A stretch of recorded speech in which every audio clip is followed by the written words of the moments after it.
donde una mañana podía ser la última y donde el número tatuado en el brazo reemplazaba para siempre el nombre con el que una madre había llamado a su hijo. Ese lugar tenía un nombre, Auschwitz, y durante 4 años y medio funcionó como la maquinaria de exterminio más eficiente que la humanidad haya construido jamás. No fue un accidente de la historia, no fue el delirio improvisado de un régimen en crisis. Fue el producto calculado de decisiones tomadas en reuniones formales, plasmadas en planos arquitectónicos firmados por ingenieros, ejecutadas por hombres que luego regresaban a casa a cenar con sus familias. El historiador Dr. James Bulgin lo ha documentado con precisión. Auschwitz no apareció de un día para el otro. Fue un proyecto de construcción que duró años, que involucró a decenas de empresas privadas, miles de trabajadores y una burocracia alemana que ordenaba los suministros de veneno con la misma lógica administrativa con que se encargaba fertilizante o cemento. Entre 1940 y 1945, un mínimo de 1,3 millones de personas fueron deportadas a este complejo de más de 40 campos. Al menos 1,1 millones murieron. 960.000 eran judías. 74.000 eran polacos no judíos, 21.000 eran romaníes y sinti, 15.000 eran prisioneros de guerra soviéticos. Los cálculos más aceptados, publicados por el historiador polaco Franciszek Piper en 1991 y adoptados por Yad Vashem, establecen que 1 de cada 6 judíos asesinados durante el Holocausto murió en Auschwitz. Es el mayor asesinato en masa perpetrado en un único lugar en toda la historia registrada de la humanidad. Pero para entender lo que fue Auschwitz en realidad hay que mirar desde adentro, hay que entender quiénes lo construyeron, quiénes lo comandaron, con qué lógica funcionaba cada uno de sus engranajes. Esta es la historia de Auschwitz vista desde la perspectiva alemana, no para comprenderla ni mucho menos justificarla, sino para que el horror sea tan concreto, tan documentado, tan irrefutable, que nunca más pueda pretenderse que no ocurrió. La ciudad se llamaba Oświęcim en polaco. Los alemanes la llamaron Auschwitz cuando anexionaron esa franja del sur de Polonia al Reich en septiembre de 1939, incorporándola primero al Gau Silesia y luego, desde 1941, al Gau Alta Silesia. Era una ciudad pequeña, de arquitectura ordinaria, cruzada por el río Sowa a unos 50 kilómetros al suroeste de Cracovia. Sus calles no presagiaban nada. Sus habitantes, unos 15.000 antes de la guerra, no imaginaban que su nombre se convertiría en sinónimo de lo peor que el ser humano es capaz de hacer. La idea de construir un campo en ese lugar surgió en febrero de 1940. Arpad Vigan, inspector de la Sicherheitspolizei, la policía de seguridad, y subordinado de Erich von den Bach-Zelewski, el alto jefe de las SS y la policía en Silesia, identificó el sitio como una opción conveniente. Necesitaban un lugar donde confinar a los presos políticos polacos que se acumulaban en las cárceles de la región. La infraestructura ya existía. Un antiguo cuartel del ejército polonés construido originalmente para la artillería austrohúngara de Alta Silesia. 22 edificios de ladrillo rojo, 8 de ellos de 2 plantas, dispuestos en una cuadrícula ordenada. El inspector de campos de concentración Richard Glucks envió a Walter Eisfeld, excomandante del campo de Sachsenhausen en Oranienburg, a evaluar el sitio. Su informe fue favorable. En abril de 1940, Heinrich Himmler, Reichsführer SS, aprobó personalmente la creación del campo. Firmó la autorización a recomendación del SS Obersturmbannführer Rudolf Franz Ferdinand Höss, miembro de la Inspectoría de Campos de Concentración. Ese nombre, Rudolf Höss, regresará una y otra vez a lo largo de esta historia. El campo medía aproximadamente 1 kilómetro de largo por 400 metros de ancho.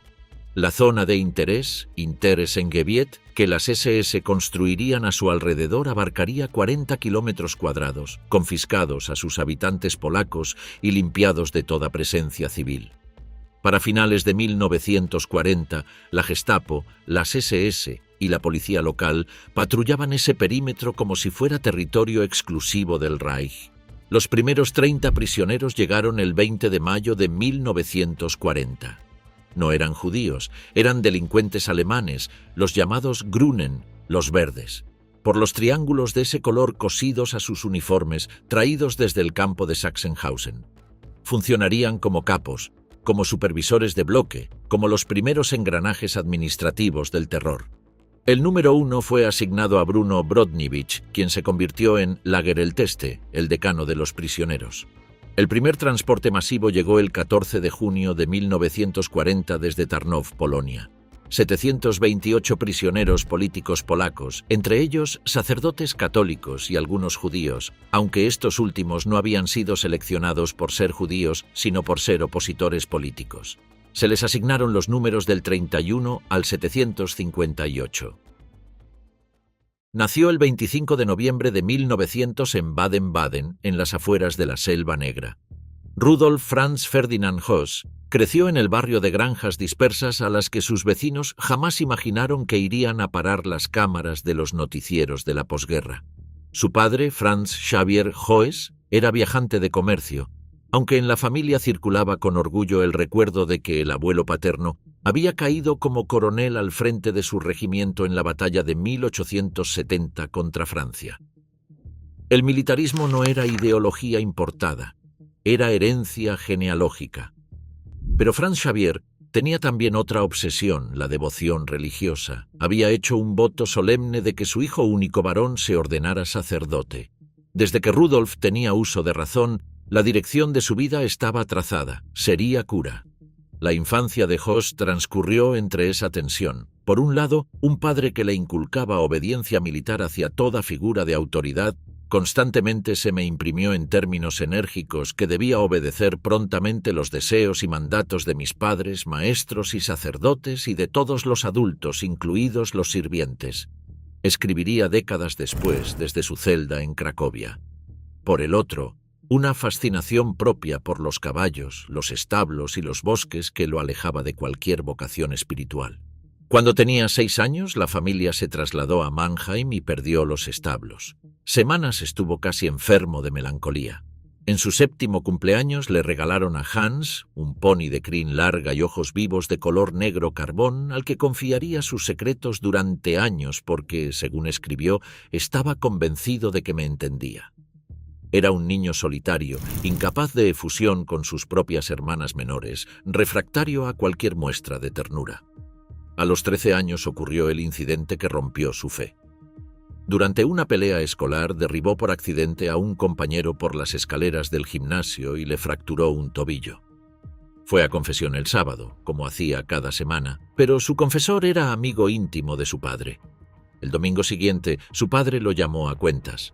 El sello del confesionario había sido violado. Höss lo procesó con la lógica implacable de un adolescente que había construido toda su visión moral sobre la sacralidad de ese sello. Si el sacerdocio podía traicionar, el sacerdocio no merecía su lealtad. Dejó de ir a confesión con ese sacerdote, luego dejó de ir a confesión en absoluto. La fe de la infancia, escribe, quedó destrozada. Su padre murió ese mismo año.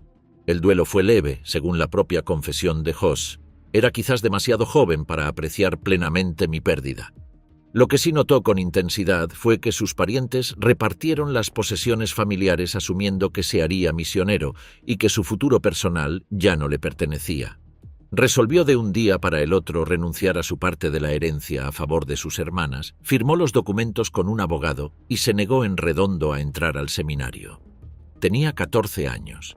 En 1916, con la Primera Guerra Mundial en su 2º año, Höss consiguió, con la ayuda de un capitán de caballería que había conocido en los hospitales de campaña, donde acudía a escuchar las historias del frente desde los primeros días del conflicto, enrolarse en el 21º Regimiento de Dragones de Baden, la misma unidad en la que habían servido su padre y su abuelo.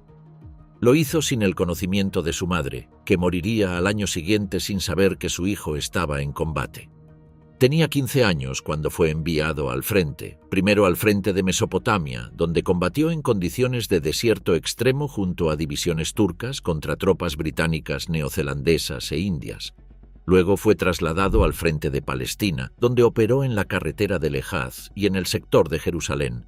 En su primer combate cerca del río Jordán, cayó muerto el soldado a su lado. Sangre brotaba de una herida grave en la cabeza y ya estaba muerto. Höss describe el pánico que lo paralizó durante unos segundos hasta que vio a su capitán disparando con tranquilidad desde detrás de una roca. Entonces empezó a disparar. Mató a un soldado indio de gran estatura con barba negra al que describe con detalle fotográfico. «Mi primer muerto», escribe. El encantamiento se rompió, disparó sin parar. El capitán, después del combate, se mostró asombrado de su frialdad bajo fuego, sin saber cuánto me había agitado en lo más profundo. Ese capitán se convirtió en una figura paterna sustituta, mi padre soldado, y cuando cayó en la segunda batalla del Jordán, en la primavera de 1918, Höss lo lloró más profundamente que a su padre biológico. Entre 1917 y 1918 fue herido 2 veces. Recibió la Cruz de Hierro de primera y segunda clase, la Medalla de la Media Luna de Hierro turca y la Medalla del Servicio de Baden. Era el suboficial más joven del ejército alemán con esas condecoraciones. Tenía 17 años. Al terminar la guerra y regresar a Alemania en 1918, Höss encontró un país en desintegración. No tenía casa, no tenía oficio, no tenía proyecto de vida que no fuera el uniforme. Su madre había muerto, sus hermanas estaban en el convento, el hogar había desaparecido. Se incorporó al Freikorps Rossbach, uno de los múltiples cuerpos voluntarios paramilitares que operaban en los márgenes de la República de Weimar. Combatieron en los países bálticos contra bolcheviques y nacionalistas locales, en el Ruhr y en el Báltico, vinculados por un juramento de lealtad personal al jefe del cuerpo y por el código de que la traición se pagaba con la muerte. En la noche del 31 de mayo al 1 de junio de 1922, Höss participó en el asesinato de Walter Kadow, un maestro de escuela al que el Freikorps había identificado como espía comunista infiltrado en la organización. La versión oficial del grupo era que Kadow había delatado al héroe nacionalista Albert Leo Schlageter ante las autoridades francesas de ocupación del Ruhr, lo que había costado a Schlageter la vida. Las notas del tribunal del editor alemán del libro señalan que no existe prueba alguna de esa conexión y que el tribunal que juzgó el caso en Leipzig determinó que Kadow fue atrapado, golpeado casi hasta la muerte con palos y ramas que le cortaron la garganta y que fue rematado con 2 disparos de revólver. Martin Bormann, quien sería el secretario personal de Hitler, estaba indirectamente implicado en el asunto y recibió una pena menor. Höss asumió la culpa principal durante el interrogatorio para proteger al compañero que había ejecutado físicamente el crimen. Fue sentenciado a 10 años de trabajos forzados. En prisión, bajo disciplina militar severa y confinamiento solitario como preso político, desarrolló lo que él mismo describe como una filosofía práctica de la obediencia. Cada tarea asignada debía ejecutarse exacta y concienzudamente, independientemente de su naturaleza. Salió de la prisión en 1928 tras una amnistía general.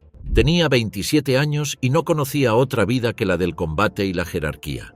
Se incorporó brevemente a la Liga Artaman, un movimiento volkisch agrario que promovía el regreso a la tierra y la sangre alemana como raíz de la nación.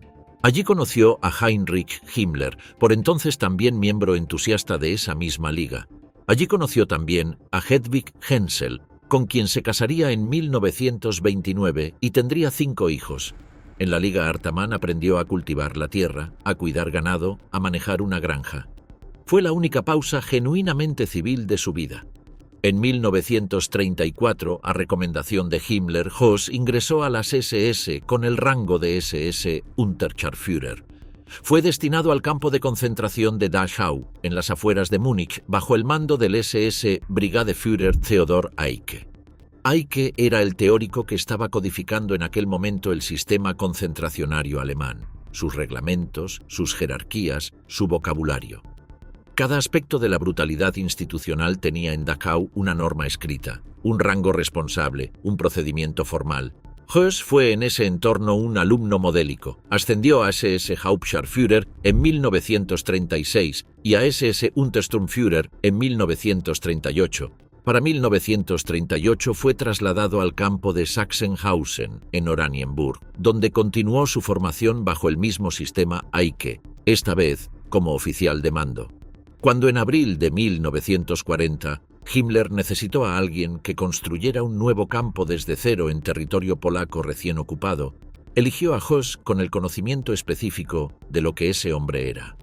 No un creador, sino un ejecutor disciplinado. Un hombre que había aprendido desde los 6 años que lo que decían los mayores era siempre correcto. El propio Höss lo reconoció en sus memorias con una claridad que resulta más perturbadora que cualquier negación. Si el Führer mismo había dado la orden para el frío asesinato calculado de millones de hombres, mujeres y niños inocentes, no era para mí cuestionar si esa orden era correcta. Yo carecía de la perspectiva de vista necesaria. No era disimulo, era la descripción perfecta de un sistema psicológico que había estado construyendo durante 4 décadas. Obediencia total como valor supremo, incompatible con la reflexión moral autónoma. Un niño al que su padre despertó de la cama de noche por haber olvidado colgar el sudadero del caballo. Un adolescente que creyó que las órdenes del confesionario podían violar el sello sagrado si así lo exigía la autoridad. Un soldado de 15 años que aprendió que matar es más fácil cuando el capitán está tranquilo. Después de todo eso, lo que llegó a Auschwitz en mayo de 1940 no fue un monstruo. Fue un funcionario perfectamente preparado. Höss instaló a su familia en la casa de 2 pisos de estuco blanco adyacente al edificio de mando. Hedwig Höss describió esa casa años después como su lugar favorito en el mundo. Jardín florido, vida doméstica ordenada, paseos a caballo por la zona de interés. Los niños jugaban en el jardín. Desde el primer piso, si se acercaba uno a las ventanas del ala norte, podía verse el tejado del crematorio 1. Algunos de esos ventanas fueron pintados o bloqueados. No está del todo establecido para quién era el beneficio de esa opacidad. Cuando el 11 de noviembre de 1943 Höss entregó el mando a Arthur Liebe Henschel y se incorporó a la Oficina Central de Negocios y Administración de las SS en Oranienburg como director del Amt DI, el Departamento Inspector de los Campos, llevaba 3 años y medio al frente del mayor centro de exterminio de la historia. Había supervisado la muerte de cientos de miles de personas. Regresó a Auschwitz entre el 8 de mayo y el 29 de julio de 1944 para supervisar la llegada de los judíos húngaros con el título de Standorteltester, el oficial de mayor rango de toda la guarnición. Presenció personalmente los días en que los crematorios no daban abasto y los cuerpos ardían en fosas al aire libre. Tomó nota administrativa de los números. En sus memorias no hay una sola línea de arrepentimiento genuino. Hay, eso sí, quejas sobre la ineficiencia del personal, sobre los problemas logísticos del suministro de Zyklon B, sobre la dificultad de mantener el secreto cuando el humo de las piras era visible desde los pueblos circundantes. Fue arrestado el 11 de marzo de 1946 por los británicos en una granja cerca de Flensburg, en el extremo norte de Alemania. Vivía bajo el seudónimo de Franz Lang, trabajando como jornalero agrícola. Los soldados que lo capturaron lo golpearon severamente antes de conducirlo a la prisión de Heide. Fue luego trasladado a Minden, dentro de la zona de ocupación británica, para ser interrogado. De allí a Nuremberg, donde testificó con una actitud desapasionada y detallada que impresionó y perturbó a igual medida a los fiscales. Confirmó que al menos 2,5 millones de personas habían sido gaseadas en Auschwitz, una cifra que en sus memorias posteriores consideró demasiado alta, que las órdenes venían de Himmler y que él las había ejecutado sin cuestionarlas porque un soldado recibe sus órdenes y las lleva a cabo. Extraditado a Polonia el 25 de mayo de 1946, escribió su autobiografía, Commandant in Auschwitz, en la prisión de Cracovia, a solicitud del criminólogo polaco Dr. Stanisław Batawia, quien había mantenido 13 conversaciones con él. El juicio ante el Tribunal Supremo Nacional de Varsovia comenzó el 11 de marzo de 1947. El 2 de abril fue declarado culpable. El 16 de abril fue conducido a Auschwitz I y ahorcado en la misma horca que se encontraba junto al crematorio 1, a pocos metros de la casa donde su familia había vivido mientras él lo gestionaba todo. La estructura de la horca, 3 postes de metal unidos arriba por un raíl de ferrocarril ordinario, era de una simplicidad deliberada que sus contemporáneos interpretaron como escarnio. Höss la habría leído, probablemente, como eficiencia. En agosto de 2009, en una ceremonia celebrada en Berlín, el editor en jefe del periódico alemán Bild, Kai Dickmann, Entregó al entonces primer ministro israelí Benjamin Netanyahu 29 planos arquitectónicos originales del campo de Auschwitz-Birkenau para su custodia en Yad Vashem, el memorial del Holocausto en Jerusalén. Esos planos, dibujados a escala 1:100, habían sido descubiertos en 2008 en una vivienda berlinesa. Fueron autenticados por expertos de los archivos federales de Alemania. Los documentos, fechados entre 1941 y 1943, mostraban con detalle milimétrico los planes de expansión del campo, los bloques residenciales, las instalaciones médicas, los crematorios, las cámaras de gas. Varios llevaban anotaciones marginales y firmas de altos funcionarios de las SS, incluido el propio Himmler. Uno de ellos, fechado el 8 de noviembre de 1941, mostraba los planos de un edificio de depuración con cámara de gas, un edificio que finalmente no se construyó. Otro, del 30 de noviembre de 1941, detallaba el crematorio 2 de Birkenau. Había también el boceto bidimensional de la entrada al campo de Birkenau, hoy una de las imágenes más reconocibles del siglo XX. Nada era improvisado.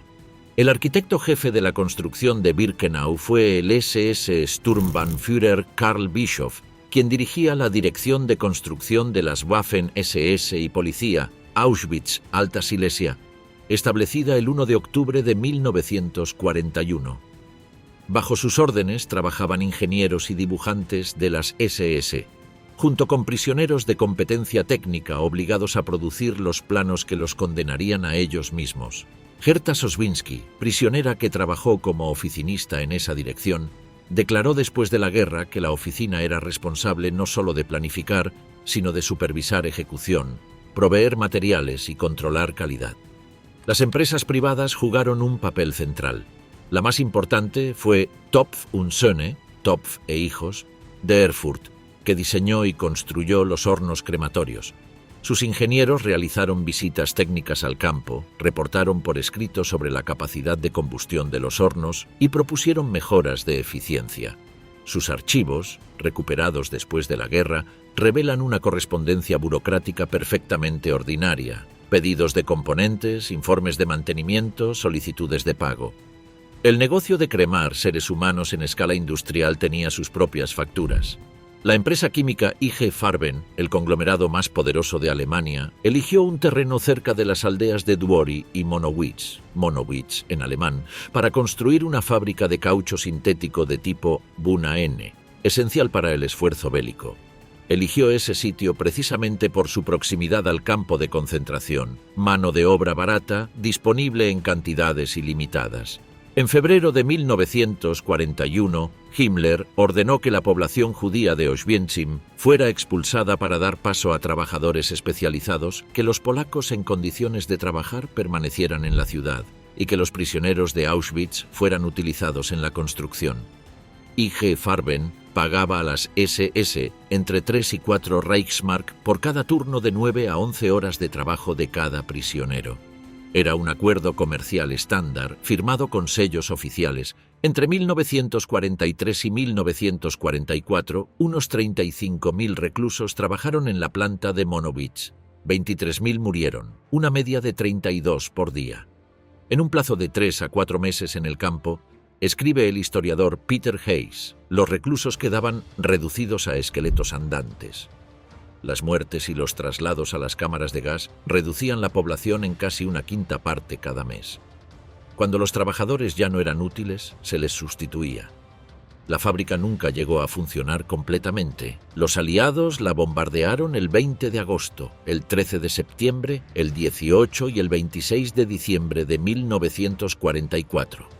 Krupp y Siemens-Schuckert también construyeron instalaciones productivas en las cercanías con sus propios subcampos. Alrededor de 28 campos próximos a plantas industriales funcionaron en la zona de influencia de Auschwitz, cada uno albergando desde cientos hasta miles de prisioneros. Los prisioneros trabajaban también en minas de carbón, fundiciones, plantas químicas, campos agrícolas. En el subcamp de Wirtschaftshofbüde, cerca de Brzeszcze, se les obligaba a laborar 12 horas diarias en los campos, cuidar animales y producir compost mezclando cenizas humanas de los crematorios con césped y estiércol. Mientras tanto, en los alojamientos de las SS, el amanecer tenía otro ritmo. Los suboficiales y guardias se levantaban más tarde que los prisioneros, disponían de agua corriente, duchas regulares y uniformes de repuesto. Desayunaban pan fresco, embutidos y café de verdad o sucedáneos de buena calidad en los comedores del cuartel, antes de presentarse al servicio OA, la revista de la mañana. Los oficiales superiores, incluido el comandante del campo, solían levantarse aún después, eran atendidos por ordenanzas y tomaban su desayuno en salas separadas, con vajilla, mantel y prensa del Reich sobre la mesa. La escritora Gisela Perl, ginecóloga judía rumana que sobrevivió al campo de mujeres, escribió en 1948. Había una letrina para entre 30 y 32.000 mujeres, y solo se nos permitía usarla a ciertas horas del día. Hacíamos fila para entrar en este diminuto edificio, hundidas hasta las rodillas en excrementos humanos. El desayuno consistía en medio litro de sustituto de café o una infusión de hierbas, sin comida sólida. A mediodía, 3/4 de litro de sopa aguada, con verduras 4 días a la semana, con algo de carne apenas de manera ocasional. La cena, 300 gramos de pan frecuentemente enmohecido, del que debían guardar parte para el día siguiente, acompañado de una cucharada de queso fundido o mermelada, o 25 gramos de margarina o salchicha. Los reclusos asignados a trabajos forzados de mayor esfuerzo físico recibían raciones ligeramente superiores.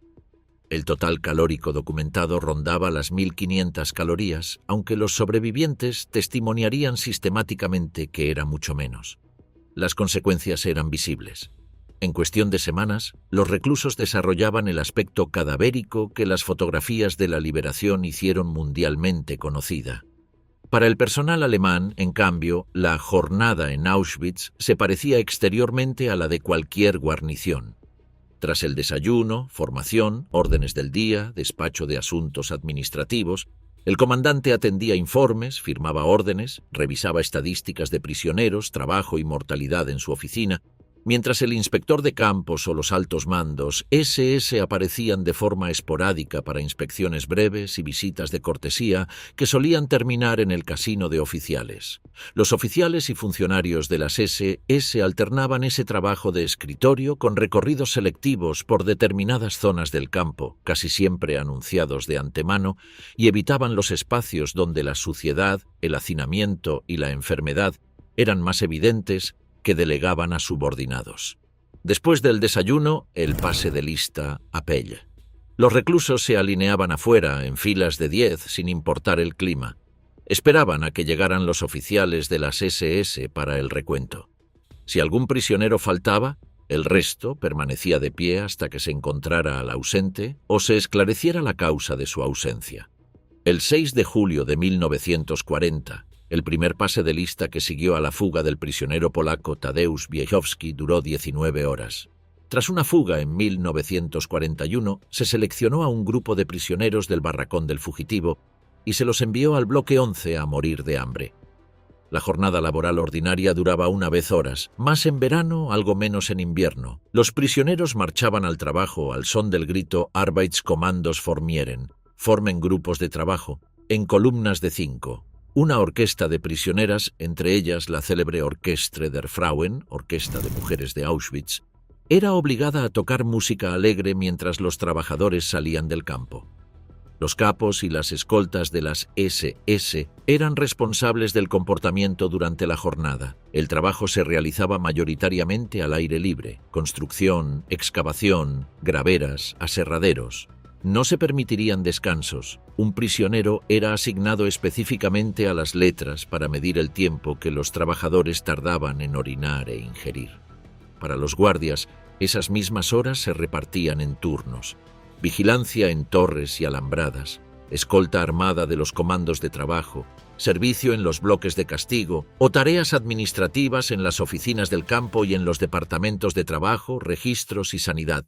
Los suboficiales cenaban en cantinas con comida suficiente y cerveza o aguardiente cuando había disponibilidad antes de retirarse a dormitorios relativamente cómodos. Los oficiales acababan muchas noches en el casino, entre conversaciones, alcohol y partidas de naipes. mientras en los barracones de prisioneros se encendían las estufas cuando funcionaban y comenzaba la lucha por unos centímetros de espacio en las letras. El segundo pase de lista se llevaba a cabo a las 7 de la tarde. Si la suma de prisioneros no cuadraba, la formación continuaba hasta que lo hiciera. Podía durar horas. Durante esos pases de lista se ejecutaban ahorcamientos y azotes. El toque de queda se marcaba con un gong a las 9 de la noche. Los prisioneros dormían en largas filas de letras de ladrillo o madera, hacinados de a varios por plataforma. El doctor y escritor Miklos Niesly, que sobrevivió a Auschwitz, trabajando como asistente del médico Josef Mengele, describió las noches en los barracones. De 800 a 1000 personas se hacinaban en los compartimentos superpuestos de cada barracón. Incapaces de estirarse completamente, dormían tanto a lo largo como a lo ancho, con los pies de un hombre sobre la cabeza, el cuello o el pecho de otro. Despojados de toda dignidad humana, se empujaban, se daban codazos, mordiscos y patadas intentando conseguir unos centímetros más de espacio. Las letras de madera de Birkenau eran particularmente brutales.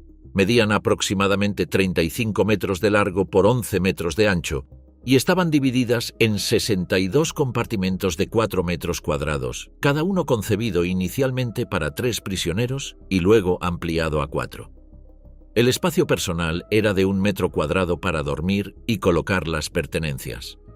El escritor Robert Jan van Pelt ha documentado que esas condiciones privaban a los reclusos del espacio mínimo necesario para existir. Los barracones de Birkenau, a diferencia de los edificios de ladrillo de Auschwitz I, eran estructuras de madera sin aislamiento térmico. En invierno, el frío polaco penetraba sin obstáculos. Las temperaturas en esa región pueden caer a 20 grados bajo cero. Los prisioneros que llegaban de países mediterráneos, Grecia, Italia, Yugoslavia, morían en proporciones devastadoras durante los primeros días. Las estufas instaladas en algunos barracones funcionaban de manera irregular y a veces simplemente no funcionaban. La higiene era un asunto de supervivencia. El único uniforme que se les entregaba a los prisioneros debía durar semanas o meses. La ducha semanal, los domingos, el único día sin trabajo obligatorio, era con agua fría. A menudo no había jabón. Las enfermedades parasitarias y bacterianas, tifus, disentería, tuberculosis, circulan con la velocidad que permiten 50.000 personas compartiendo instalaciones diseñadas para 10.000. Para el personal alemán, ese mismo domingo sin trabajo significaba día de servicio reducido, misa o actos políticos para quien quisiera, mantenimiento de armas, redacción de informes, paseos por los alrededores o visitas a familias instaladas en las cercanías del campo. El contraste era absoluto. Mientras los prisioneros se congelaban en las duchas sin jabón, muchos oficiales y sus familias podían bañarse con agua caliente en viviendas de servicio equipadas a pocos cientos de metros de los crematorios. El escritor Primo Levi, superviviente de Auschwitz III, describió un baño del campo en 1944. Está mal iluminado, lleno de corrientes de aire, con el suelo de ladrillo cubierto por una capa de barro. El agua no es potable, tiene un olor repugnante y a menudo se acaba durante muchas horas. Las paredes estaban pintadas con imágenes didácticas que mostraban al buen prisionero limpio y sonriente frente al mal prisionero de aspecto antisemítico y ropa sucia. Debajo de cada imagen un eslogan en alemán. Solo en Auschwitz se tatuaba a los prisioneros con un número de serie. En ningún otro campo de concentración del Reich se usó este método de identificación de manera sistemática. Los prisioneros de guerra soviéticos recibían el tatuaje en el pectoral izquierdo, los civiles en el antebrazo izquierdo en la cara interna. La tinta usada para los tatuajes, según documentación posterior, era de la empresa Pelikan, que continúa operando hasta hoy. El número reemplazaba al nombre. La historiadora Agata Miowska, guía educadora en el Museo del Campo, lo ha sintetizado. Al llegar a Auschwitz, los prisioneros eran rasurados, desinfectados, despojados de toda pertenencia, vestidos con uniformes a rayas y marcados con el número que a partir de ese momento era su única identidad reconocida por el sistema. Sin nombre, sin historia, sin pasado. Las categorías de prisioneros se distinguían además mediante piezas triangulares de tela, Winkel, cosidas a los uniformes bajo el número. Los prisioneros políticos, Schutzhäftlinge, en su mayoría polacos, llevaban triángulo rojo. Los delincuentes comunes alemanes, Berufsverbrecher, verde, los llamados asociales, vagabundos, prostitutas, romaníes, negro, los testigos de Jehová, morado, los homosexuales, rosa. Los judíos llevaban la estrella de David amarilla, superpuesta eventualmente por un segundo triángulo si pertenecían a otra categoría. La letra bordada indicaba la nacionalidad, P para polacos, F para franceses y así sucesivamente. Sobre esta geometría de la exclusión operaba una jerarquía racial explícita. Los prisioneros alemanes en la cúspide, luego los no judíos de otras nacionalidades, los judíos en la base. Los llamados Funktionshäftling, prisioneros en funciones de autoridad, eran inicialmente alemanes no judíos, aunque con el tiempo incluyeron también judíos y polacos. La Lagerprominenz, élite del campo, incluía al Blockschreiber, empleado de barracón, al capo, supervisor de trabajo, al Stubendienst, ordenanza de cuartel, y a los comisionados. Al ejercer poder sobre otros prisioneros, muchos se ganaron la reputación de sádicos. La historiadora polaca Irena Strzelecka ha documentado que los capos recibían apodos que reflejaban su crueldad: sangriento, hierro, el estrangulador, el boxeador. Muy pocos fueron procesados después de la guerra, dado que la distinción entre lo ejecutado por obediencia y lo ejecutado por propia iniciativa resultaba difícil de probar. Conocido como el Bloque 13 hasta 1941, el Bloque 11 de Auschwitz I era la estructura de castigo más temida del campo. Una prisión dentro de la prisión. Era sede de la sección local de la Gestapo, designada formalmente como Polizei-Ersatzgefängnis Myslowitz in Auschwitz, la sucursal de Auschwitz de la comisaría de Mysłowice, y el lugar al que se enviaba a los prisioneros sospechosos de actividades de resistencia, tentativas de fuga o infracciones de cualquier tipo. Las infracciones documentadas que llevaban a los prisioneros al bloque 11 incluyen regresar a buscar una segunda ración de comida, quitarse los dientes de oro para comprar pan, entrar en la pocilga para robar la comida de los cerdos, meterse las manos en los bolsillos. Basándose en los 275 informes de castigos conservados en los archivos de Auschwitz, Strzelecka ha catalogado estas y otras infracciones igualmente triviales. La celda 22 del bloque 11 era el Stehbunker, la celda de pie, sin ventanas, dividida en 4 compartimentos de menos de 1 metro cuadrado cada uno, accesibles a través de una trampilla próxima al suelo. En cada compartimento podían ser encerrados hasta 4 prisioneros. El único ventilador de aire era una rejilla de 5 por 5 centímetros con una lámina perforada.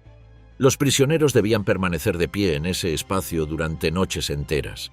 El prisionero Wiesław Kilar pasó 4 semanas en la celda 22 por haber roto una tubería. La flagelación durante los pases de lista era rutinaria. Los castigos se ejecutaban sobre una mesa llamada la cabra, die Bock, que inmovilizaba los pies del prisionero mientras éste se extendía sobre ella. Los prisioneros debían contar los latigazos en voz alta, 25 recibidos con muchas gracias, y si se equivocaban en la cifra, el castigo comenzaba de nuevo desde el principio. El número estándar era 25 azotes. El castigo denominado el poste, Fall, consistía en atar las manos de los prisioneros a la espalda con cadenas, luego elevarlos por ellas hasta que quedaban suspendidos de las muñecas. La dislocación de los hombros era frecuente. Según la documentación del museo, prisioneros sometidos a este método fueron enviados posteriormente a la cámara de gas cuando sus hombros quedaban tan dañados que ya no podían trabajar. El patio entre los bloques 10 y 11, rodeado por una pared negra de ladrillos, se conocía como el Muro de la Muerte, Todeswand. Las primeras ejecuciones en ese lugar tuvieron lugar el 11 de noviembre de 1941, día de la independencia nacional polaca. 151 acusados fueron conducidos al muro uno a uno, desnudos, con las manos atadas a la espalda, y ejecutados con un disparo de pequeño calibre en la nuca. Se usaban armas de pequeño calibre para reducir el ruido. Se estima que aproximadamente 4.500 prisioneros políticos polacos fueron ejecutados en ese muro, incluyendo miembros de la resistencia. Otros 10.000 polacos fueron llevados al campo para ser ejecutados sin haber sido nunca registrados como prisioneros. Entre los ejecutados se encontraban el coronel Jan Karch y el mayor Edward Gott-Getinsky, fusilados el 25 de enero de 1943 junto con otras 51 personas sospechosas de actividades de resistencia. Józef Nogi, corredor de larga distancia polaco, fue ejecutado el 15 de febrero de ese mismo año. El oficial de las SS Perry Broad, que trabajó en la sección política del campo, dejó escrito en un informe sobre los prisioneros que esperaban la ejecución: algunos de estos esqueletos andantes habían pasado meses en las celdas pestilentes, donde ni siquiera se mantenía a los animales y apenas podían mantenerse erguidos. Y sin embargo, en ese último momento muchos de ellos gritaron «¡Viva Polonia!» o «¡Viva la libertad!». En el verano de 1941, el Lagerführer Karl Fritsch se acercó a Rudolf Höss con una propuesta. Fritsch había estado experimentando en otro lugar con un pesticida utilizado en la agricultura llamado Zyklon B en alemán, cuyo principio activo era el cianuro de hidrógeno. Había descubierto que cuando se arrojaban los cristales del producto en un espacio cerrado donde respiraban personas, la reacción era letal. Propuso hacer la prueba en Auschwitz. El Zyklon B había llegado al campo con un propósito perfectamente ordinario: desinfectar ropa y matar insectos en los uniformes. En el bloque 3 del campo, los investigadores del museo han encontrado y documentado las manchas azuladas que dejó el producto en las paredes cuando se usó por primera vez para desinsectación. Eran, literalmente, las huellas físicas del primer paso de una cadena que conduciría al asesinato industrial. La primera aplicación del Zyklon B para matar seres humanos tuvo lugar en el sótano del bloque 11 en agosto o comienzos de septiembre de 1941. Las cifras más aceptadas indican que aproximadamente 850 personas, prisioneros de guerra soviéticos y reclusos polacos enfermos, fueron introducidas en ese sótano y gaseadas. La operación resultó problemática. El espacio era inadecuado para la ventilación y los prisioneros tardaron entre 2 y 3 días en morir con las primeras dosis. Los nazis recalibraron las cantidades y las condiciones. El resultado les demostró que el método funcionaba y que necesitaban un espacio mejor. La solución estaba a pocos metros. Un antiguo depósito del ejército polaco había sido reutilizado como morgue y luego como crematorio. A principios de 1942, las SS lo adaptaron como cámara de gas, con lo que se creó el primer crematorium 1 de Auschwitz. Sus 3 hornos, instalados para mayo de 1942, podían incinerar 340 cuerpos en 24 horas. La morgue fue ampliada como cámara de gas, con capacidad para entre 700 y 800 personas. El Zyklon B era introducido a través de ranuras en el techo. Para mantener el orden, a las víctimas se les decía que iban a ducharse o a ser desinfectadas. Se les ordenaba desvestirse afuera, luego se les encerraba y se les gaseaba. El crematorio 1 funcionó de agosto de 1940 a julio de 1943, cuando las instalaciones de Birkenau tomaron el relevo. En ese periodo, según el testimonio de Philipp Müller, uno de los miembros del Sonderkommando de Auschwitz I, decenas de miles de judíos procedentes de Francia, los Países Bajos, Eslovaquia, Alta Silesia y Yugoslavia, así como de los guetos de Theresienstadt, Ciechanów y Grodno, fueron asesinados en ese edificio. Jean-Claude Pressac estimó en hasta 10.000 el total de asesinados en el crematorio 1. Hoy el edificio es una reconstrucción de posguerra, realizada con materiales originales. La chimenea fue recreada. Se instalaron 4 aberturas en el techo para mostrar por dónde entraba el Zyklon B, y 2 de los 3 hornos fueron reconstruidos con componentes originales. La insuficiencia del crematorio 1 impulsó la construcción de un nuevo complejo. En octubre de 1941, 3 kilómetros al norte del campo principal, en los terrenos de la aldea de Brzezinka, comenzaron las obras de Auschwitz II. El mundo lo conocería como Birkenau. Para construir Birkenau, 7 aldeas polacas fueron evacuadas, sus habitantes fueron expulsados, sus casas demolidas. El terreno pantanoso y expuesto fue el elegido, según el testimonio del prisionero polaco Alfred Czesław Przybylski, de manera deliberada. La elección del sitio, sobre terreno húmedo, a pesar de que podría haberse construido sobre tierra seca, Tenía la intención de exterminar a los prisioneros que trabajaban allí y también a aquellos que habitaban los edificios. El jefe de construcción era el SS Sturmbannführer Karl Bischoff, arquitecto de las SS. El presupuesto inicial era de 8,9 millones de Reichsmark. Cada barracón estaba diseñado para albergar 550 prisioneros, cifra que Bischoff aumentó a 744 cuando se ajustaron los planes para dar cabida a 125.000 personas en lugar de las 97.000 inicialmente previstas. Se construyeron 174 barracones, cada uno de 35,4 por 11 metros, dividido en 62 compartimentos de 4 metros cuadrados. Los primeros prisioneros en trabajar en la construcción de Birkenau fueron 10.000 prisioneros de guerra soviéticos que llegaron entre el 7 y el 25 de octubre de 1941. Para el 1 de marzo de 1942, solo 945 continuaban con vida y fueron trasladados a Auschwitz II. La mayoría había muerto de hipotermia, inanición o agotamiento antes de mayo de 1942. Vivieron y murieron construyendo su propio campo de exterminio. El complejo de Birkenau se dividió en sectores separados. Un campo de cuarentena, una sección para hombres, otra para mujeres, un campo familiar gitano, un campo familiar de Theresienstadt. Cada sector tenía su propio sistema de puertas y cercas. La estructura central era la rampa de selección, que desde mayo de 1944 penetraba directamente dentro del campo gracias a una nueva línea ferroviaria construida específicamente para la llegada de los deportados húngaros. La primera cámara de gas provisional de Birkenau entró en operaciones aproximadamente en marzo de 1942.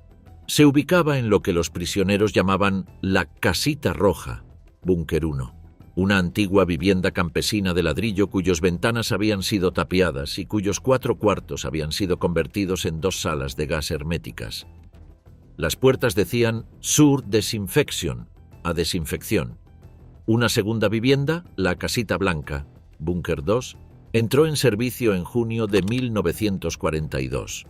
Cuando Heinrich Himmler visitó el campo el 17 y 18 de julio de 1942, presenció una demostración completa: la selección de judíos holandeses en la rampa, el transporte en camiones hasta el Búnker 2, el gaseamiento y la inspección del cadáver, y la visita al sitio de construcción de Auschwitz III en Monowitz. Los 4 crematoria definitivos, los crematorios 2, 3, 4 y 5, entraron en operaciones entre marzo y junio de 1943. Sus planos habían sido preparados por la empresa Topf und Söhne y la dirección de construcción de las SS. Los crematorios 2 y 3 eran estructuras simétricas. En el piso subterráneo, una sala de desvestirse de 49,43 por 7,93 metros y una cámara de gas de 30 por 7 metros. En el nivel superior, la sala de hornos de 30 por 11,24 metros. Las paredes interiores de las cámaras de gas eran blancas con falsos cabezales de ducha fijados al techo. Los ganchos numerados en los vestuarios servían supuestamente para que las víctimas pudieran identificar sus pertenencias al salir de la ducha. La capacidad documentada de cremación diaria era de 340 cuerpos en el crematorio 1, 1.440 en cada uno de los crematorios 2 y 3 y 768 en los crematorios 4 y 5. Total, 4.416 cuerpos diarios. Sin embargo, el Sonderkommando desarrolló la técnica de introducir 3 a 5 cadáveres simultáneamente en cada mufla cuando los cuerpos eran muy delgados, como ocurría sistemáticamente con los prisioneros que habían pasado semanas en el campo, y alcanzó cifras de hasta 8.000 cuerpos incinerados por día. La media entre 1942 y 1944 era de 1.000 cuerpos diarios. En el verano de 1944, cuando las deportaciones húngaras llegaron a su punto máximo, la capacidad de los crematorios resultó insuficiente. Detrás del crematorio 5 se excavaron fosas de cremación al aire libre, donde los cuerpos se quemaban en piras masivas. Las fotografías clandestinas tomadas por miembros del Sonderkommando en agosto de 1944, sacadas de contrabando del campo en un tubo de pasta de dientes, Muestran columnas de humo ascendiendo sobre esas piras y los propios Sonderkommandos trabajando bajo vigilancia de las SS. Una de las fotografías muestra mujeres, desnudas, caminando hacia la cámara de gas entre la vegetación que rodeaba el crematorio. Los deportados llegaban a Auschwitz en vagones de ganado, sellados por fuera, sin ventilación, sin asientos, sin instalaciones sanitarias. Un solo cubo como solución para las necesidades fisiológicas de 80 o más personas. Los viajes duraban días, desde la Grecia ocupada, entre 10 y 14 días, desde Hungría, 2 o 3, desde los Países Bajos, entre 3 y 5. Los que llegaban muertos durante el trayecto representaban una proporción variable pero constante del total. Los otros llegaban deshidratados, enfermos, aterrorizados. Al descender del tren en la rampa, comenzaba el proceso de selección, selection. Médicos de las SSS, entre ellos Josef Mengele, que supervisaba personalmente las llegadas a partir del 30 de mayo de 1943, dirigían a los recién llegados hacia la derecha o la izquierda con un gesto de la mano o del bastón. Los seleccionados a la izquierda eran destinados a las cámaras de gas, los de la derecha al campo.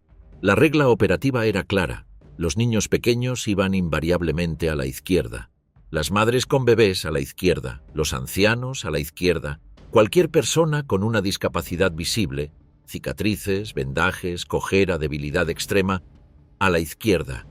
En los periodos de mayor afluencia, entre el 75 y el 80% de los que descendían del tren eran seleccionados para muerte inmediata sin ser registrados como prisioneros.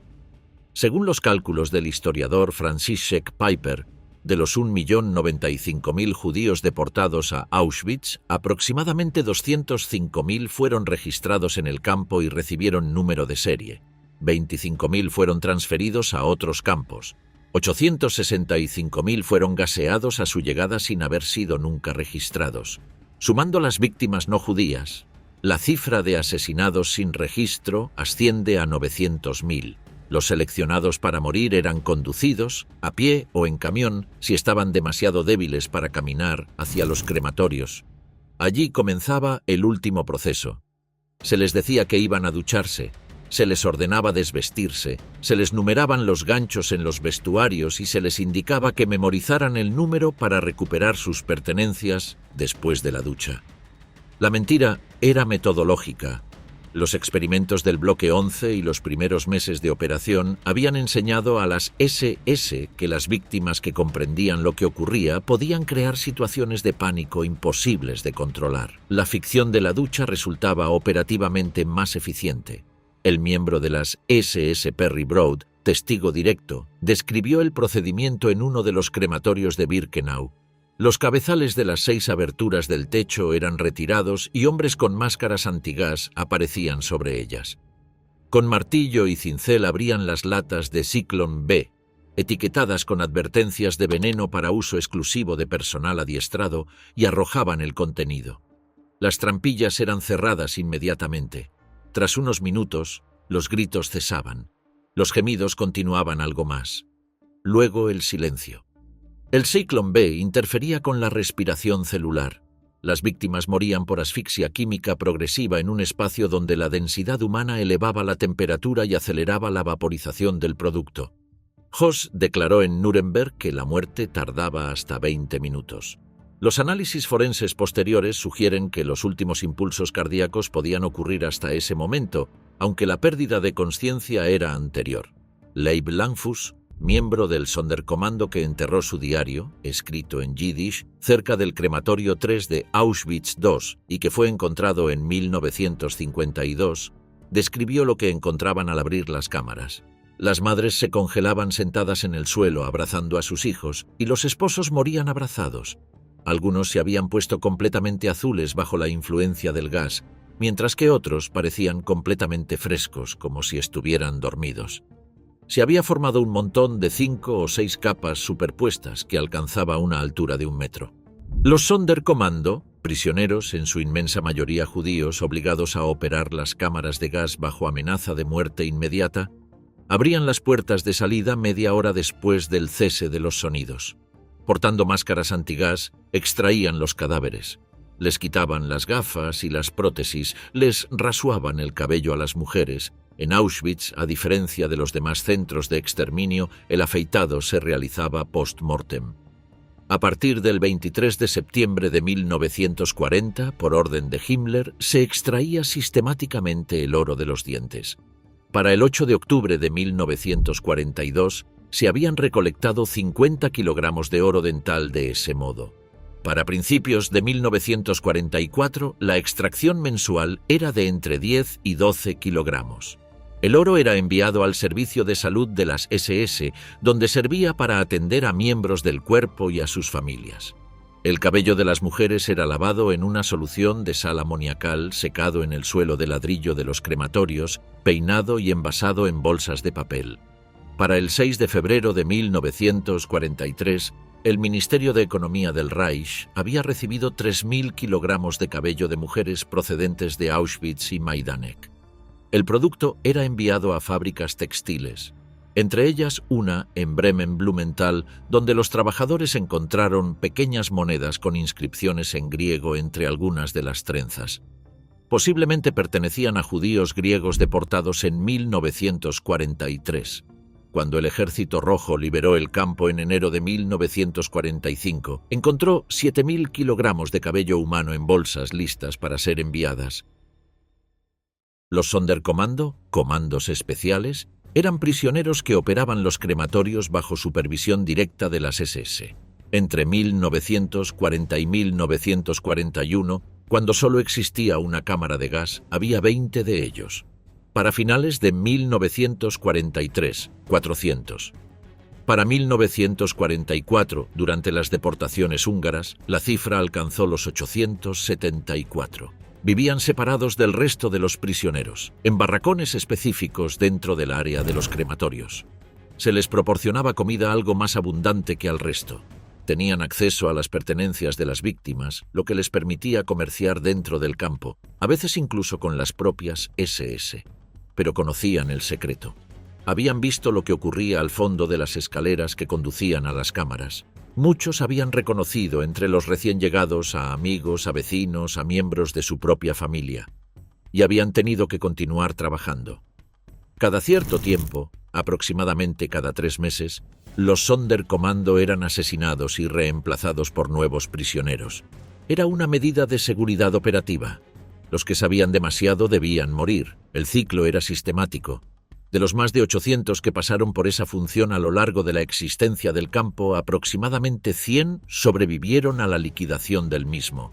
Varios de ellos enterraron notas y diarios cerca de los crematorios con la esperanza de que fueran encontrados por sus liberadores. Salmen Gradowski enterró sus cuadernos cerca del crematorio 3. Después de la guerra, otro miembro del Sonderkommando indicó a los fiscales dónde excavar. Las notas de Langfuss, firmadas Aira, fueron encontradas en 1952. Las fotografías clandestinas del Sonderkommando, sacadas de contrabando en septiembre de 1944, eran la única documentación visual tomada desde el interior del proceso de exterminio.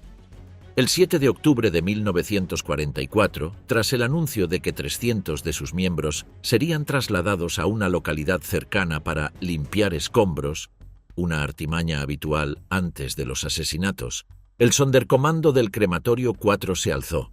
Atacaron a las SS con piedras y martillos, matando a 3 de ellos, e incendiaron el edificio con trapos empapados en aceite que habían estado escondiendo durante semanas. Los miembros del Crematorio 2, al escuchar los disparos, creyeron que la rebelión había comenzado en todo el campo. Arrojaron a su overcapo a un horno encendido. Tras cortar la valla con alicates, lograron llegar a Reichskoe, donde se ocultaron en el granero de un subcamp, pero fueron rodeados y las SS incendiaron el edificio con ellos dentro. Cuando la rebelión fue sofocada, 212 miembros del Sonderkommando seguían con vida. 451 habían sido asesinados. En octubre de 1944, otros 200 fueron ejecutados como represalia directa por su participación en el levantamiento. El bloque 10 de Auschwitz I fue designado como laboratorio de experimentación médica. Los médicos de las SS realizaron allí pruebas con radiación X como método de esterilización masiva. Administraban grandes dosis de rayos X a las reclusas para destruir su capacidad reproductiva. Karl Kloberg, ginecólogo alemán, inyectó sustancias químicas en los úteros de las mujeres para intentar cerrarlos mediante fibrosis. Otras prisioneras fueron infectadas con fiebre maculosa para investigar vacunas o expuestas a sustancias tóxicas para estudiar sus efectos. En un experimento documentado, la empresa Bayer, entonces parte de IG Farben, pagó a las SS 150 Reichsmark por cada una de 150 reclusas de Auschwitz seleccionadas para probar un anestésico experimental. El precio original solicitado era de 200 Reichsmark por mujer. Un empleado de Bayer escribió a Rudolf Höss: «El transporte de 150 mujeres llegó en buenas condiciones. Sin embargo, no pudimos obtener resultados concluyentes porque murieron durante los experimentos. Le rogamos que nos envíe otro grupo de mujeres con la misma cantidad y al mismo precio». La investigación fue dirigida en Auschwitz por el médico Helmut Vetter, de Bayer-Prim G. Farben, quien también tenía el rango de capitán de las SS en colaboración con los médicos Friedrich Entres y Eduard Wirtz. El más célebre y más infame de los médicos de Auschwitz fue el SS Hauptsturmführer Josef Mengele, apodado el Ángel de la Muerte. Nacido en 1911 en Günzburg, Baviera, había obtenido un doctorado en medicina y otro en antropología antes de la guerra. Llegó a Auschwitz II el 30 de mayo de 1943 para trabajar inicialmente en el campo familiar gitano. Interesado en gemelos idénticos, enanos y personas con enfermedades hereditarias percibidas como genéticamente relevantes, estableció un jardín de infancia en los barracones 29 y 31 para los niños con quienes experimentaba y para todos los niños romaníes menores de 6 años. Se les daba allí una ración de comida algo superior. A partir de mayo de 1944, Mengele supervisaba personalmente las selecciones en la rampa, buscando a sus sujetos experimentales entre los recién llegados. Los gemelos eran llamados al frente con el grito amplificado por los altavoces del campo: «Zwillinge heraus!» «Gemelos, den un paso al frente». Él y otros médicos bajo su supervisión medían partes del cuerpo de los gemelos, los fotografiaban, los sometían a pruebas dentales, de vista y audición, radiografías, análisis de sangre, cirugía y transfusiones de sangre entre los hermanos. Cuando uno de los gemelos moría, Mengele hacía ejecutar inmediatamente al otro para poder realizar autopsias simultáneas. Quería observar los datos comparativos. El médico Kurt Heissmeyer, oficial de las SS, se llevó 20 niños judíos polacos de Auschwitz al campo de concentración de Neuengamme, cerca de Hamburgo, donde les inyectó el bacilo de la tuberculosis para probar una cura. En abril de 1945, cuando las tropas aliadas se aproximaban, los 20 niños fueron ahorcados en la escuela Bullenhüser-Damm para eliminar las evidencias del experimento. Se documentó también la recolección sistemática de esqueletos judíos para el Instituto de Anatomía de la Reichsuniversität Straßburg en Alsacia-Lorena. 115 reclusos fueron seleccionados por sus características físicas según criterios raciales estereotipados. 87 fueron enviados al campo de Natzweiler-Struthof y asesinados en agosto de 1943. Los directores del proyecto, Rudolf Brandt y Wolfram Sievers, director general del Ahnenerbe, el Instituto de Investigación del Régimen, fueron condenados y ejecutados en 1948 tras el juicio de los médicos en Nuremberg. El primer transporte masivo de mujeres llegó a Auschwitz el 26 de marzo de 1942. 999 mujeres alemanas no judías del campo de Ravensbrück, clasificadas como criminales, asociales y políticas, llegaron para establecer el campo de mujeres como funcionarias fundadoras. La guardia femenina de Ravensbrück, Johanna Langefeld, se convirtió en la primera Lagerführerin del campo de mujeres. Ese mismo día llegó también un segundo transporte, 999 judías de Poprad, Eslovaquia, el primer transporte enviado a Auschwitz por la oficina 4B4 del RSHA, la oficina judía. dirigida por el SS Obersturmbannführer Adolf Eichmann. Alrededor del 30% de los prisioneros registrados eran mujeres. Sus condiciones eran, si cabe, peores que las de los hombres. Cuando un grupo de prisioneros varones llegó al campo de mujeres en octubre de 1942 para establecer una enfermería, su primera tarea fue distinguir los cadáveres de las mujeres que aún estaban vivas. En el campo de mujeres se instalaron los experimentos de esterilización de Karl Kloberg y Horst Schumann. En febrero de 1943 se estableció un campo separado para los romaníes, el Zigeunerfamilienlager, campo familiar gitano, en el sector BIE de Auschwitz II. Por razones que los historiadores no han logrado determinar con certeza, las familias romaníes no fueron sometidas a selección inmediata y se les permitió mantenerse unidas. El 26 de febrero de 1943 llegó el primer transporte de romaníes alemanes. Los registros del campo, Hauptbücher, muestran 20.946 romaníes como prisioneros registrados. Se cree que otros 3.000 ingresaron sin ser registrados. El 22 de marzo de 1943, un transporte de 1.700 Sinti y romaníes polacos fue gaseado a su llegada por sospecha de enfermedades infecciosas. El 16 de mayo de 1944, las SS intentaron liquidar el campo, pero los romaníes resistieron armados con cuchillos y tubos de hierro, y las SS se retiraron. Después de transferir a casi 3.000 personas del campo para trabajos forzados, el 2 de agosto de 1944, las SS gasearon a los 2.897 romaníes que quedaban. 10.000 siguen desaparecidos. Las SS deportaron también a unos 18.000 judíos del gueto de Theresienstadt en Terezín, Checoslovaquia, comenzando el 8 de septiembre de 1943. Al campo familiar de Theresienstadt, sector B y B, se les permitió conservar sus pertenencias, usar su propia ropa y escribir cartas a sus familias. No fueron sometidos a selección. La correspondencia entre la oficina de Eichmann y la Cruz Roja Internacional sugiere que el campo fue creado para desvirtuar los informes sobre asesinatos masivos en Auschwitz de cara a la inminente visita de la Cruz Roja. El 8 de marzo de 1944, 3.791 prisioneros del campo familiar fueron enviados a las cámaras de gas. Los hombres al crematorio 3, las mujeres al crematorio 2. Se informó que varios grupos cantaron Hatikva y el himno nacional checo mientras caminaban hacia la muerte. En la primavera de 1944, cuando el ejército soviético avanzaba desde el este y los aliados occidentales se preparaban para el desembarco en Normandía, las SS pusieron en marcha la operación más masiva de deportación de la historia del campo. Su objetivo eran los 825.000 judíos de Hungría, el mayor grupo judío superviviente en la Europa ocupada. Su nombre en clave, Unternehmen Margaret.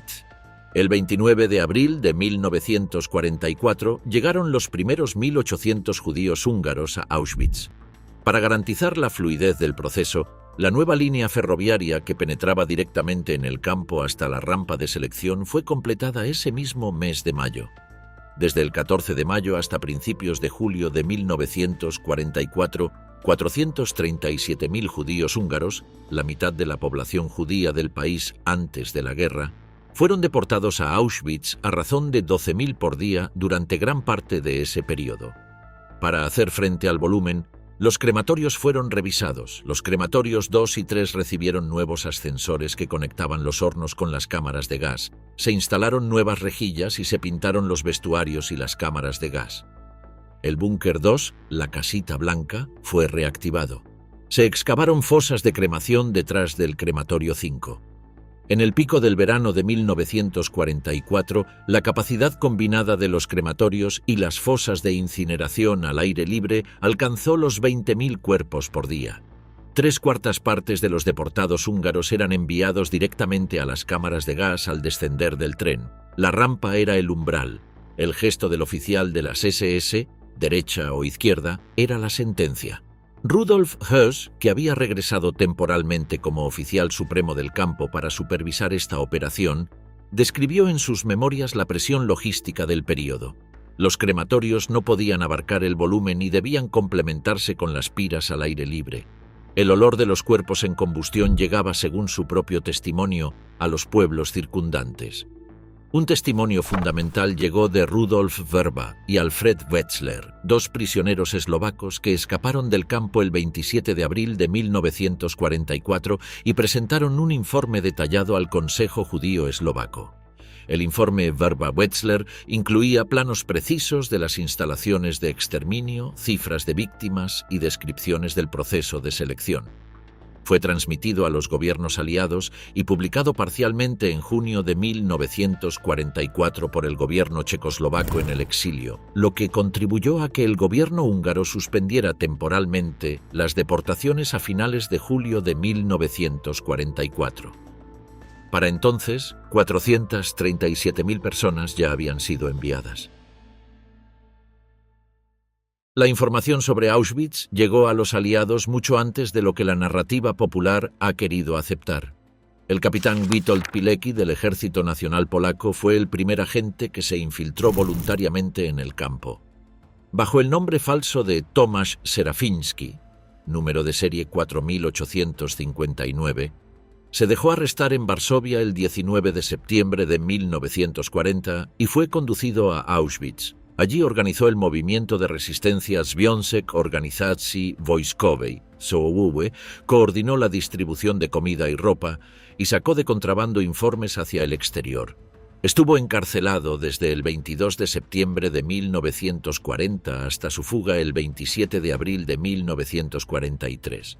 Su segundo informe, el informe U, estimaba que 1,5 millones de personas, en su mayoría judíos, habían sido asesinadas en Auschwitz.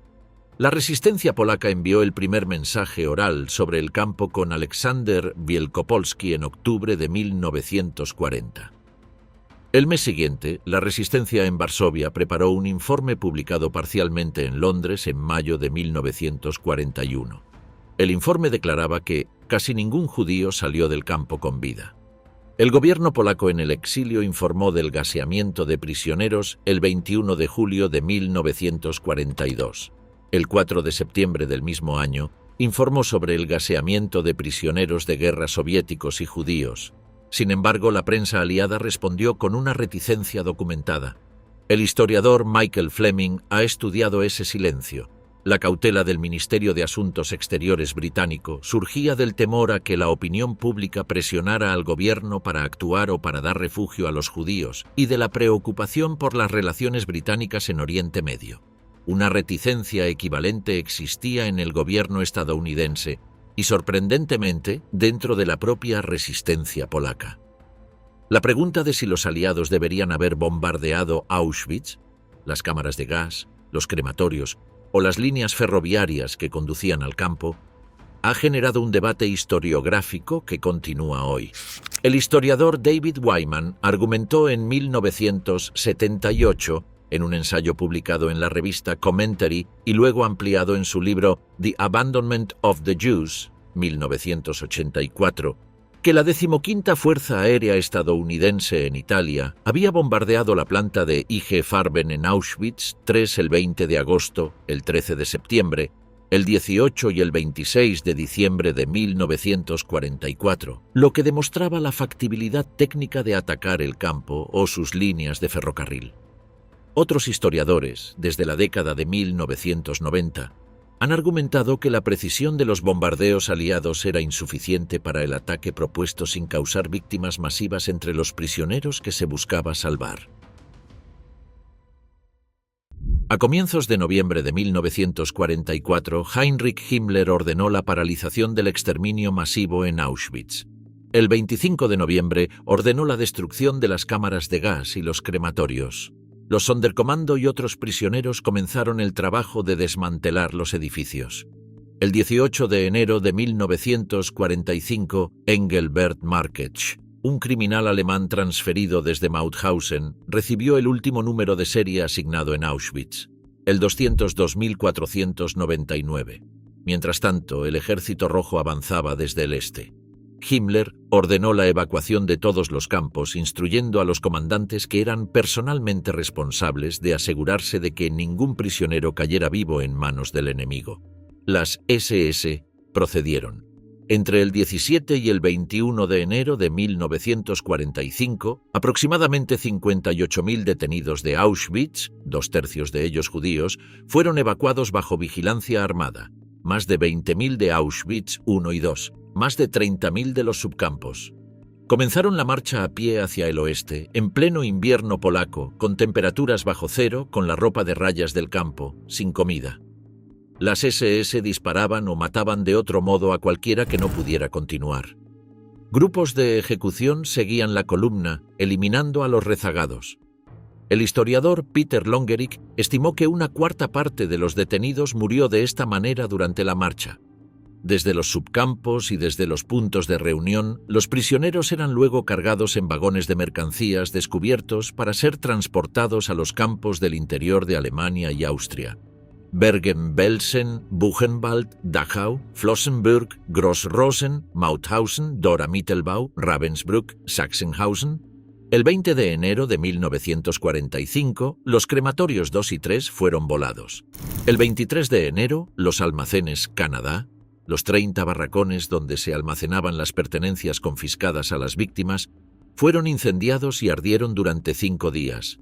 El crematorio 4 había sido parcialmente demolido tras la rebelión del Sonderkommando. El 26 de enero, el crematorio 5 fue volado, un día antes de que llegara el Ejército Rojo. El 27 de enero de 1945, un sábado, soldados de la 100ª División de Fusileros del Ejército Rojo entraron en Auschwitz III, el campo Primige Farben de Monowitz, a las 9 de la mañana. Más tarde ese mismo día, unidades del 60º Ejército del Primer Frente Ucraniano llegaron a Auschwitz I y Auschwitz II-Birkenau alrededor de las 3 de la tarde. Encontraron 7.000 prisioneros vivos en los 3 campos principales, 500 en los subcampos y más de 600 cadáveres. Entre los objetos hallados, 837.000 prendas de mujer, 370.000 trajes de hombre, 44.000 pares de zapatos y 7.000 kilogramos de cabello humano en bolsas listas para ser enviadas. El Instituto de Ciencias Forenses de Cracovia analizó muestras del cabello y encontró trazas de cianuro de hidrógeno, el componente activo del ciclón B, tanto en el cabello rapado de personas vivas como de personas muertas. El coronel soviético Georgy Elisavetsky describió en 1980 lo que ocurrió cuando entró en uno de los barracones. Les dijo a los prisioneros que estaban libres, no respondieron. Les habló en ruso, en polaco, en alemán, en ucraniano. Nada. Finalmente usó yiddish. Soy coronel del ejército soviético y soy judío. Hemos venido a liberarlos. En ese momento, dijo Elisavetsky, como si una barrera se derrumbara, los prisioneros corrieron hacia los soldados gritando, se arrodillaron, besaron las solapas de sus abrigos y los abrazaron. Primo Levi, que se encontraba en la enfermería de Auschwitz III con escarlatina cuando llegaron los liberadores, describió las miradas de los primeros 4 soldados a caballo. Lanzaban miradas extrañamente avergonzadas a los cuerpos despatarrados, a las barracas destrozadas y a los pocos que aún estábamos vivos. Esa vergüenza, escribió Levi, era la vergüenza que los alemanes desconocían, la que experimenta el hombre justo ante el crimen de otro. De los aproximadamente 6.335 miembros del personal de las SS que trabajaron en Auschwitz a lo largo de su existencia, según los cálculos del historiador Alexander Lassig, solo 789, como máximo el 15%, fueron sometidos a juicio. La mayoría de los casos se tramitaron en Polonia y en la República Federal de Alemania. Rudolf Höss fue arrestado por los británicos el 11 de marzo de 1946 cerca de Flensburg, en el norte de Alemania, donde trabajaba como granjero bajo el seudónimo de Franz Lang. Fue conducido a Nuremberg para testificar en el juicio del SS Obergruppenführer Ernst Kaltenbrunner. Fue directo sobre su propio papel. Afirmó haber seguido órdenes de Himmler. El 25 de mayo de 1946 fue extraditado a Polonia. Su juicio ante el Tribunal Supremo Nacional de Varsovia comenzó el 11 de marzo de 1947. Fue condenado a muerte el 2 de abril. El 16 de abril de 1947 fue ahorcado en Auschwitz 1, junto al crematorio 1, próximo a la casa donde había vivido con su familia mientras supervisaba el exterminio. El 25 de noviembre de 1947, en Cracovia, comenzó el juicio a 40 exmiembros del personal de Auschwitz, entre ellos el comandante Arthur Liebehenschel, la jefa del campo de mujeres Maria Mandl y el jefe de campo Hans Aumeier. El 22 de diciembre, el tribunal dictó 23 condenas a muerte, 7 cadenas perpetuas y 9 penas de prisión de entre 3 y 15 años. El único absuelto fue Hans Münch, médico de las SS, que fue avalado por el testimonio de varios sobrevivientes que dieron fe de su trato humano. Los juicios de Auschwitz de Frankfurt, celebrados en Alemania Occidental entre el 20 de diciembre de 1963 y el 20 de agosto de 1965, juzgaron a 22 acusados durante 180 días de audiencias. La acusación de 700 páginas presentó el testimonio de 254 testigos. El tribunal condenó a 19 de los acusados, 6 de ellos a cadena perpetua y los demás a penas de entre 3 y 10 años. Bruno Tesch y Karl Weinbacher, propietario y director ejecutivo de Tesch y Stabenow, uno de los distribuidores de Zyklon B, fueron ejecutados por los británicos por haber suministrado a sabiendas el producto para su uso contra humanos. El médico Horst Fischer, uno de los galenos de más alta graduación de las SS en el campo, había seleccionado personalmente al menos a 75.000 hombres, mujeres y niños para ser gaseados. Fue arrestado en 1965 en la República Democrática Alemana, condenado a muerte en 1966 y ejecutado en la guillotina. Fue el médico de las SS de mayor rango de Auschwitz en ser juzgado por un tribunal alemán. Josef Mengele huyó a Sudamérica después de la guerra. Vivió en Argentina, Paraguay y Brasil bajo identidades falsas. Murió ahogado en Bertioga, Brasil, el 7 de febrero de 1979, sin haber sido juzgado por ninguno de sus crímenes. El 2 de julio de 1947, el gobierno polaco aprobó una ley que establecía el Museo Estatal de Auschwitz-Birkenau en los terrenos de Auschwitz I y II. En 1955 se inauguró una exposición permanente que mostraba fotografías policiales de prisioneros, cabellos, maletas y zapatos extraídos de las víctimas, cartuchos de Zyklon B y otros objetos materiales del exterminio. En 1979, la UNESCO inscribió el campo en su lista de Patrimonio Mundial. El número de visitantes ha crecido de 492.500 en 2001 a más de 1 millón en 2009 y a 2 millones en 2016. Hoy el museo recibe aproximadamente 2,3 millones de visitantes anuales de todo el mundo. Los supervivientes que pudieron contarlo al mundo se convirtieron en voces fundamentales de la historia del siglo XX. Primo Levi publicó Si esto es un hombre en 1947, un libro que el editor Einaudi había rechazado inicialmente y que se convertiría en uno de los textos más traducidos y estudiados del siglo. Elie Wiesel publicó La noche en 1960, basándose en su experiencia en Auschwitz y Buchenwald. En 1986 recibió el Premio Nobel de la Paz.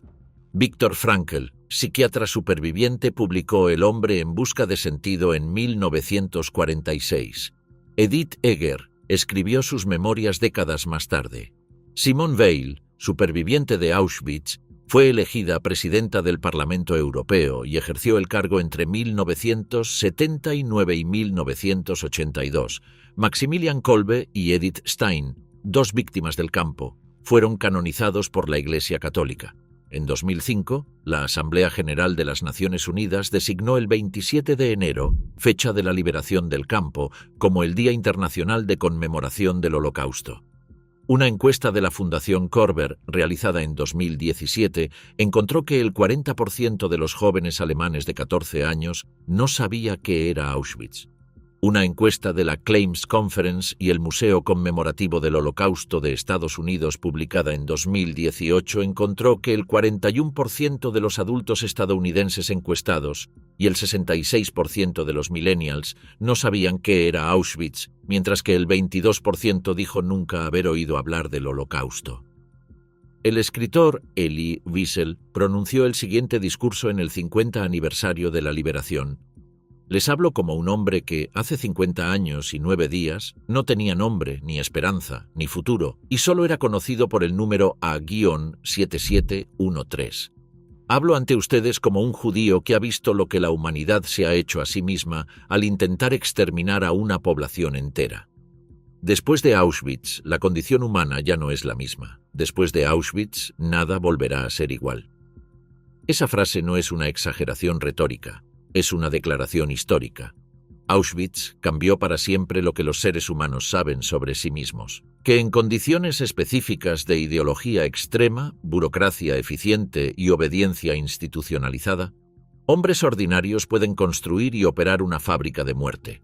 No se necesitaron monstruos, se necesitaron funcionarios, ingenieros, médicos, guardias, empresarios y contables. Hombres con familias, con casas, con uniformes planchados, que cada mañana regresaban a sus escritorios y firmaban los papeles que hacían funcionar la maquinaria. Ese es el verdadero horror de Auschwitz, no que fuera imposible, sino que fue posible.